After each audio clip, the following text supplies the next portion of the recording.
Dalam sebuah laporan investigasi mendalam, The New York Times pernah mengungkap keberadaan sebuah dokumen yang mengejutkan dunia. Sebuah katalog atau brosur yang menawarkan komponen teknologi nuklir lengkap dengan jasa konsultasinya. Dokumen ini bukan berasal dari negara adidaya, melainkan dari jaringan rahasia di Pakistan. Pakistan memegang posisi unik sekaligus kontroversial sebagai satu-satunya negara mayoritas Muslim yang memiliki kekuatan nuklir operasional.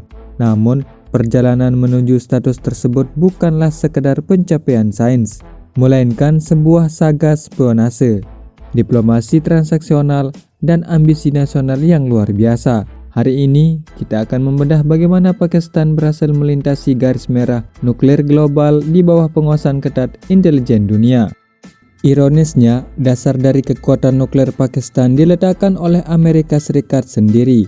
Berdasarkan catatan sejarah yang dikutip oleh BBC, pada tahun 1953, Presiden Dwight Eisenhower meluncurkan program Atoms for Peace atau atom untuk perdamaian.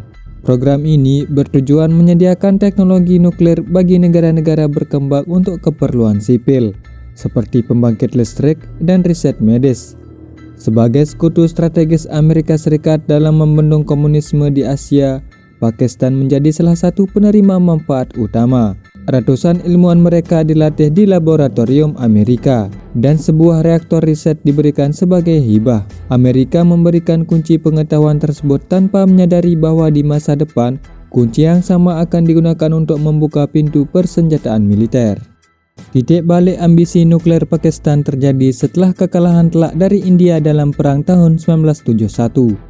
Trauma kehilangan wilayah Pakistan Timur yang kini menjadi Bangladesh membuat pemimpin Pakistan saat itu, Zulfikar Ali Bhutto, menyadari bahwa kekuatan konvensional tidak lagi cukup untuk menjamin kedaulatan negara. Ketegangan mencapai puncaknya pada tahun 1974 saat India melakukan uji coba nuklir pertama mereka dengan nama Smiling Buddha. Menanggapi hal ini, Bhutto mengeluarkan pernyataan legendaris yang dicatat oleh BBC Archive.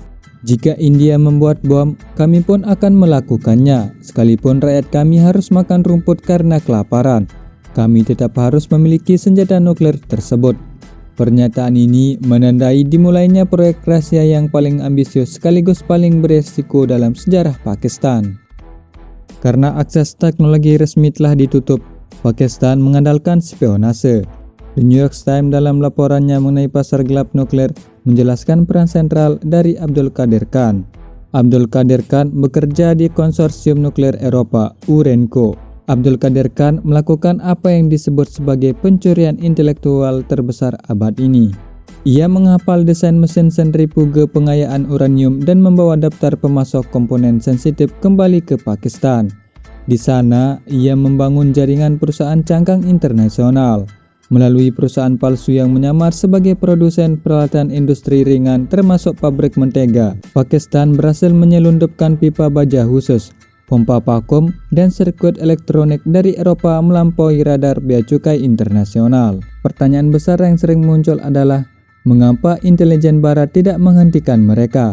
Jawabannya terletak pada kepentingan geopolitik yang pragmatis. Laporan investigasi The New York Times mengungkapkan bahwa pada dekade 1980-an, Amerika Serikat sengaja menutup mata terhadap aktivitas nuklir Pakistan. Alasannya adalah invasi Uni Soviet ke Afghanistan.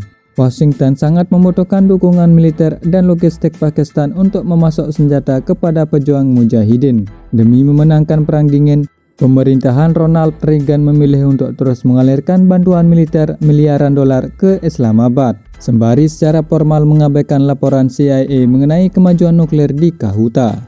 Selain perlindungan politik dari Amerika Serikat, Pakistan juga mendapat bantuan teknis yang signifikan dari China. Arsip The New York Times menunjukkan bukti bahwa pada awal 1980-an, China memberikan desain hulu ledak nuklir, sering disebut sebagai desain T5, kepada Pakistan. Desain ini memungkinkan Pakistan melompati riset bertahun-tahun untuk menciptakan bom yang cukup kecil untuk dipasang pada rudal. Puncaknya terjadi pada Mei 1998. Setelah India melakukan serangkaian uji coba nuklir baru, Pakistan merespon dengan meledakkan 6 hulu ledak nuklir di bawah pegunungan Chagai. Dunia terkejut, Namun Pakistan telah resmi menjadi kekuatan nuklir muslim pertama di dunia. Pasca keberhasilan tersebut, jaringan Abdul Qadir Khan terungkap telah menjual teknologi serupa ke negara-negara seperti Iran, Libya, dan Korea Utara, menciptakan krisis proliferasi nuklir global. Abdul Qadir Khan meninggal pada tahun 2021.